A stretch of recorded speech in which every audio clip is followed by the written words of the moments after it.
Ya, brother. Kemudian kita sebenarnya dalam urutannya itu kan Esra Nehemia ya. Ya. Kemudian di dalam itu disebutkan juga ada buku Nabi Hagai. Ya. Dan yang juga berpengaruh termasuk Sakaria juga ya, brother ya. Ya. Iya. Hagai dan Zakaria, ya. Ya, kemarin dari banyak penjelasan brother naik terutama di buku Sakaria ini saya terus terang merasa terkesima ya. Dulu fokusnya pada Hagai, bagaimana Nabi Hagai memanggil ya orang-orang Israel untuk membangun rumah Tuhan. Tapi kemudian di Sakaria ini lebih bicara banyak tentang Yesus itu sendiri, hari Tuhan itu sendiri, brother ya. Ya. Bagaimana kemiripannya Hagai dan Sakaria, atau mungkin sama sekali berbeda, atau bagaimana, brother, kita melihat kedua nabi ini, brother? Ya, jadi Hagai dan Zakaria ini adalah nabi yang berbicara di Yerusalem. Jadi ketika itu bangsa Israel, maksud saya bangsa Yehuda, sudah kembali ke Yerusalem untuk membangun bait suci. Begitu. Jadi rombongan pertama itu diperkirakan adalah sekitar tahun 540 yang dipimpin oleh Zerubabel dan Yosua. Yosua imam agung. Tetapi kemudian pembangunan itu terhenti karena orang-orang di sekitar wilayah itu tidak setuju dengan rencana pembangunan tersebut. Di sisi lain, di Persia sendiri mengalami gangguan dalam hal politiknya dan lain sebagainya, sehingga mungkin kurang memperhatikan pembangunan bait suci itu, sehingga sempat terhenti. Gitu. Jadi Artasasta sendiri sempat mengatakan untuk menghentikan pembangunan itu atas dasar keluhan yang berasal dari orang di wilayah Yerusalem yang bukan bangsa Yehuda. Jadi mereka adalah orang-orang yang di sekitar situ yang sudah bercampur, jadi bukan lagi orang Yehuda yang asli, jadi orang Samaria ya, seperti itu kira-kira ya. Jadi mereka tidak setuju seperti itu. Jadi di era Ezra juga ada juga yang menentang Ezra, ya, di era Nehemia juga begitu. Ada yang menentang juga pembangunan bait suci. Jadi mereka mengalami tantangan-tantangan itu. Nah, kembali lagi kepada Hagai, ketika itu sempat terhenti. Lalu Hagai memberikan semangat. Jadi kitab ini memang berbicara baik Hagai dan Zakaria, tujuannya untuk memberikan semangat kepada Zerubabel sebagai gubernur Yehuda yang dipercaya untuk membangun bait suci pada awalnya oleh Raja Koresi, dan juga Yosua, begitu. Jadi sempat terhenti, lalu Hagai memberikan semangat. Hagai ini nabi yang relatif lebih tua daripada Zakaria, tetapi keduanya bersahabat gitu. Jadi Hagai dan Zakaria itu bergantian memberikan semangat, begitu. Tetapi Hagai ini kan kitabnya sangat pendek, jadi setelah Hagai dilanjutkan lagi seterusnya oleh Zakaria. Jadi Zakaria ini lebih panjang masa periode daripada tulisannya gitu. Jadi kemungkinan Zakaria itu tidak menulis kitabnya itu langsung selesai, tapi bagian-bagian akhirnya itu adalah di mana usia dia sudah lebih lanjut gitu. Tapi di era awal dia masih relatif jauh lebih muda daripada Hagai gitu. Jadi Hagai memberi semangat supaya pembangunan itu dilakukan lagi, begitu kan? Begitu juga dengan Zakaria, memberikan semangat kepada Zerubabel dan Yosua dan bangsa Israel untuk membangun kembali bait suci. Gitu. Dan kebetulan ketika itu di Persia sendiri sudah terjadi pergantian pemimpin, dan ketika itu Raja Darius yang memimpin dan memberikan izin untuk membangun kembali. Jadi Zerubabel, Yosua, dan juga bangsa Israel akhirnya berhasil menyelesaikan pembangunan bait suci yang kemudian dikenal sebagai bait suci Zerubabel, begitu. Kalau yang pertama kan disebut bait suci Salomo. Oh gitu ya. Iya.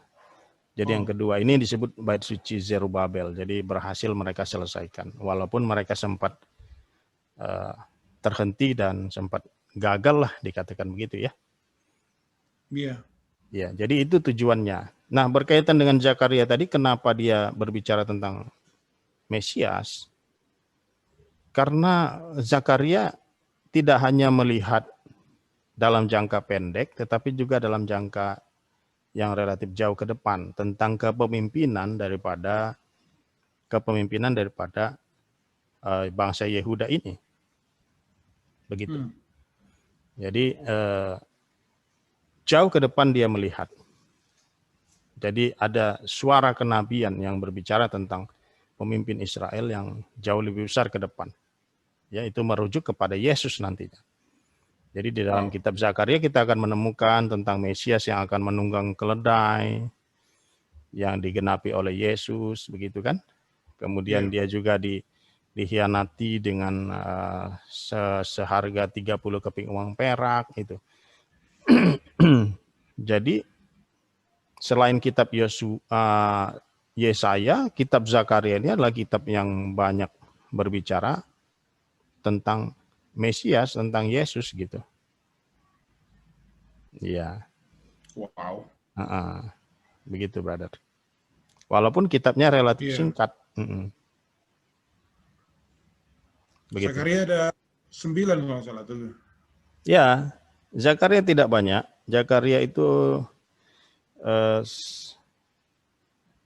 ada 14 pasal. Catatan saya di sini 14 pasal, 211 ayat, 6.444 kata. Wow. Statistiknya begitu. Brother, mengenai Hagai ini, Ya. dia menggunakan satu bahasa yang kalau dikatakan terus terang itu sangat menyentuh saya waktu saya diperkenalkan akan buku ini ya. Waktu dia bilang, kamu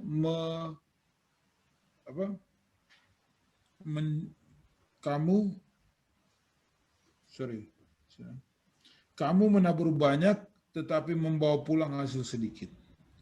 Kamu makan tetapi tidak sampai kenyang. Kamu minum tetapi tidak sampai puas. Kamu berpakaian tetapi badanmu tidak sampai panas. Dan orang yang bekerja untuk upah, ia bekerja untuk upah yang ditaruh dalam lubang, dalam pundi-pundi yang berlubang, dan seterusnya. Artinya, apakah ayat-ayat ini brother melihat masih berlaku sampai hari ini?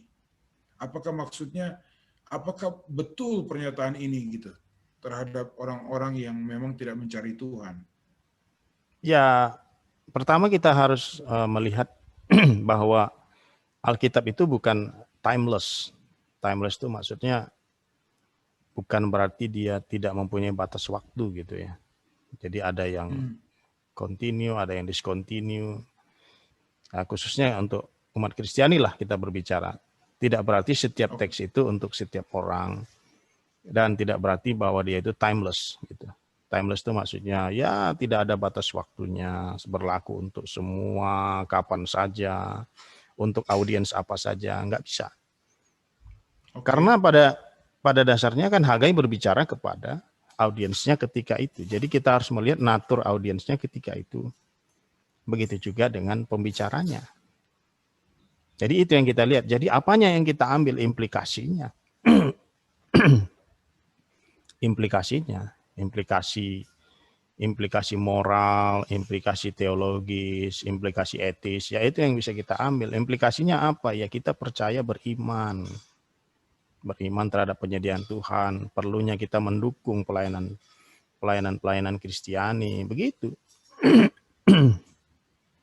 Jadi tidak bisa langsung letter luck aja sih kalau kita mengambilnya begitu, brother. Jadi implikasi teologisnya apa, implikasi praktisnya, implikasi etis, implikasi moralnya apa.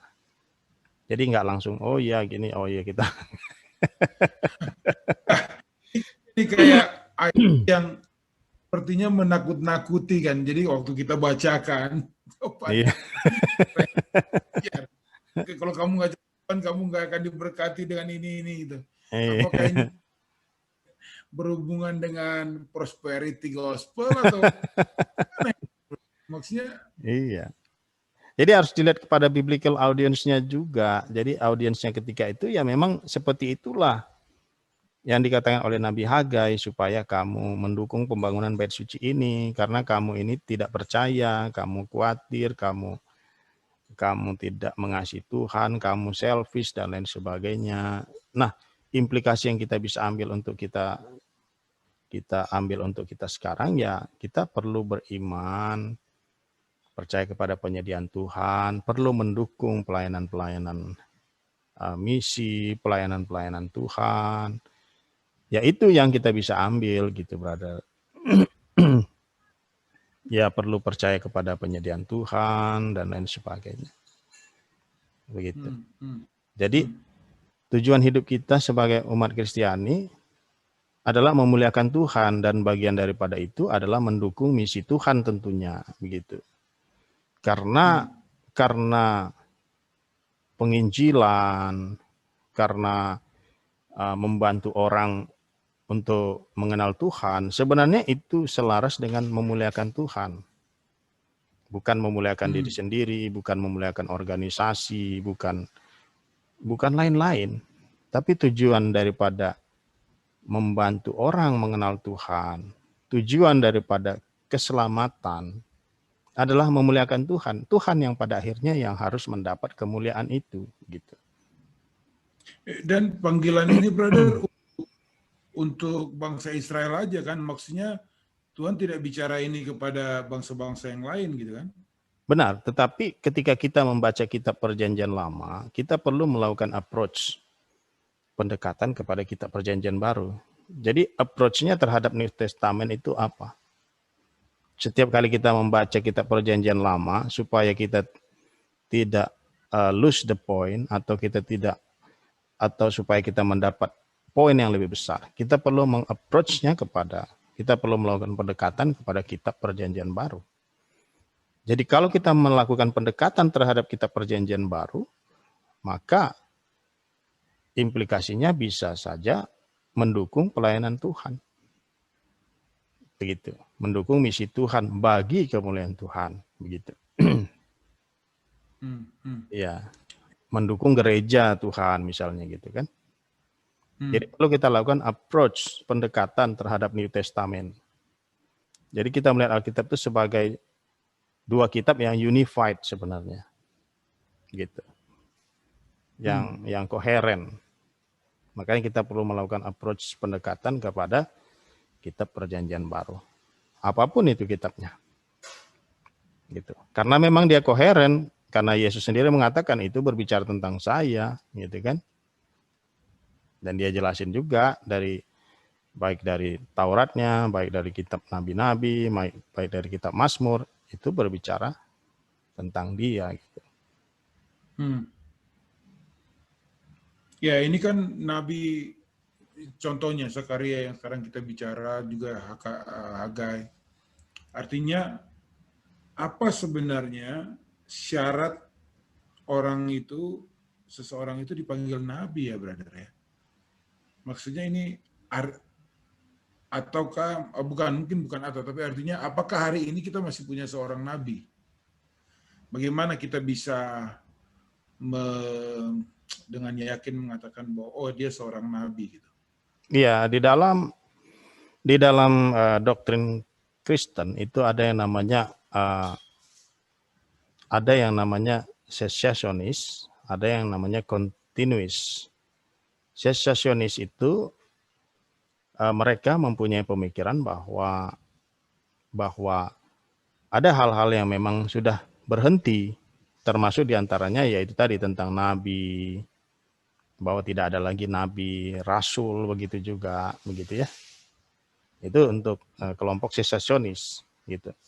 Tapi yang kontinuis merasa atau beranggapan bahwa masih ada nabi di zaman sekarang, masih ada rasul gitu. Jadi mungkin nanti kalau ketemu umat-umat orang Kristen tertentu, mereka ada di depannya apostol, rasul, prophet, nabi gitu. Ya karena mereka merupakan kelompok yang percaya bahwa ini masih kontinu gitu. Oke. Ya, tetapi saya secara pribadi yang menganut doktrin-doktrin Injili, ya saya percaya memang itu tidak berlanjut gitu, Brother Piat. Karena itu menyangkut wahyu yang telah dikanonisasikan begitu. Karena akan sangat sulit bagi kita bahwa nantinya ketika ada wahyu-wahyu baru yang kemudian akhirnya bisa kontradiksi dengan kanon yang telah kita terima begitu. Itu akan bisa sangat berisiko. Bukan berarti kita tidak percaya bahwa Tuhan bisa melakukan hal-hal yang ajaib di masa sekarang gitu ya. Tetapi ya disitulah posisi kita bahwa kita tidak dalam hal-hal tertentu, meskipun kita percaya ada yang kontinu, tetapi ada juga hal yang diskontinu. Dalam hal nabi dan rasul itu kita percaya itu sudah diskontinu begitu. Jadi sekarang ini kita lebih menggemakan tulisan-tulisan para rasul dan para nabi lebih daripada kita menerbitkan suatu nubuatan terbaru ataupun ya wahyu-wahyu yang terbaru begitu. Itu posisi kita gitu, bukan berarti kita tidak senang, tapi kita ini posisi kita, posisi teologis kita begitu, brother. Jadi bukan berarti bahwa seseorang yang memprediksi sesuatu yang di depan itu bisa dikatakan oh dia seorang nabi gitu. Jadi artinya kan nabi ini hubungannya dengan bagaimana Tuhan ingin mengatakan sesuatu kepada mungkin audiensnya pada saat itu orang Israel dan kemudian memprediksikan sesuatu yang terjadi ke depannya, brother, atau bagaimana? Ya, untuk saya secara pribadi karena peradaban kita memang sudah berubah ya. Zaman sudah berubah. Kemudian kita juga sudah kaya akan ilmu pengetahuan, nah, baik juga hal-hal akademis lainnya. Sebaiknya perkiraan-perkiraan yang begitu, ya sebaiknya melakukan satu pendekatan-pendekatan akademis juga, dasar-dasarnya apa mengatakan hal seperti itu, perkiraan-perkiraan seperti itu, dan juga jangan mengatakan bahwa ini pasti terjadi gitu. Jangan, itu apa ya? Itu kayaknya ya kalau kita bilang ada kemungkinannya begini-begini, ya mungkin lebih humble lah ya. Daripada kita bilang ini pasti terjadi, kemudian setelah tidak terjadi kita diamin aja. Dan akhirnya hilang begitu saja itu beritanya gitu. Nah, saya perhatikan ada banyak juga yang seperti itu dan saya kira itu tidak kurang baik ya. Misalnya kita bilang, oh nanti tanggal sekian Yesus datang begitu, akan terjadi begini. Tapi setelah tidak terjadi nggak dibahas lagi, tidak ada muncul kemudian ke publik dan mengatakan mohon maaf para audiens kemarin yang saya prediksi tidak terjadi. Nggak ada yang begitu. Ini yang saya rasa kurang jujur secara akademis.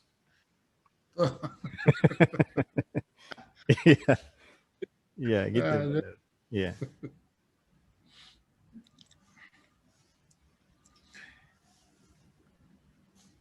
Ya, oke. Ya. Brother, mengenai lambang dan simbol, apakah itu perlu?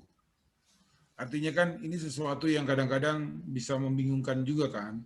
Di buku Sakaria banyak ada hal simbol-simbol, di Wahyu pun begitu. Keperluannya seperti apa untuk mengungkapkan itu, mengatakan hal seperti itu, ataukah mungkin kemampuan si nabi itu terbatas untuk bisa mengungkapkan semuanya apa yang Tuhan ingin katakan gitu. Karena Mengenai audiensnya berbeda. Audiensnya bukan audiens terkini. Jadi kita jangan kegeeran sebagai audiens terkini merasa bahwa itu diperuntukkan langsung kepada kita. Kita harus menyadari bahwa gambaran itu adalah untuk mereka yang pada waktu itu, begitu. Jadi misalnya tentang menorah, kemudian ada 2 pohon di kiri dan kanan. Kita jangan mengatakan, wah kurang menarik, kenapa pohonnya pohon zaitun, kenapa bukan pohon seperti di Indonesia, pohon kelapa kek. Nah, kita jangan kegeeran bahwa itu sebenarnya tidak ditujukan kepada kita pada waktu itu. Begitu. Tapi apa manfaatnya kita membaca itu? Kita bisa melihat bagaimana hal-hal itu kemudian tergenapi setelah diprediksikan seperti itu. Jadi kita harus mengambil sepatu mereka dan seolah pada posisi mereka melihat dari kacamata mereka gitu. Jadi jangan kita mengatakan wah kenapa enggak misalnya gambarnya gedung gedung WTC 2 kiri kanan, kenapa? Ya terang saja karena masa itu kan berbeda. Jadi baik ya. baik dari yang menerbitkan tulisannya, begitu juga dengan audiens. Tapi mereka cukup nyambung dengan itu, gitu. Karena berbicara tentang menorah, mereka familiar dengan menorah, mereka familiar dengan Yosua, mereka familiar dengan jubah. Kita nggak familiar dengan jubah, yang kita familiar adalah jas, dasi, jaket. Mereka yang familiar buat mereka adalah jubah gitu. Jadi kalau dia berikan gambaran tentang jubah, Yosua menggunakan jubah yang kotor kemudian diganti dengan jubah yang bersih, kita nggak bisa bilang kenapa nggak pakai jas gitu. Nah, jas itu era kita gitu kan. Betul juga ya, betul. Ya bahkan pantun-pantun yang di tahun 1930-1945 kita nggak gampang loh untuk mengerti. Iya, benar. Mungkin kalau yang sekarang kita dengan mudah bisa mengerti karena kan mungkin akan berhubungan dengan ya mungkin era-era 90-an, 80-an yang masih kita bisa mengerti gitu. Benar. Tapi kalau sebelum itu tuh kayak karya-karya Chairil Anwar atau siapapun yang sebelum itu Iya. kata-kata gampang gitu untuk bisa dimengerti. Benar, brother. Ya. Jadi perlu melihat dari kacamata audiens mereka ketika itu, dan itu akan menarik gitu. Makanya kita perlu historical background. Jadi di dalam melakukan interpretasi kita perlu melihat dari sisi historical background, analisis literalnya, literal analisisnya, dan juga theological message-nya apa. Dan pendekatan terhadap perjanjian barunya apa gitu. Jadi itu sebaiknya cara kita di dalam menginterpretasi perjanjian lama. Historical background-nya, literal analisisnya, dan theological message dan pendekatan terhadap perjanjian baru. Wow. Maka kita akan mendapatkan makna yang lebih mendalam, lebih besar, dan lebih akurat begitu, brother. Yeah. Iya, brother. Wow, kita bisa keterusan nih. Kita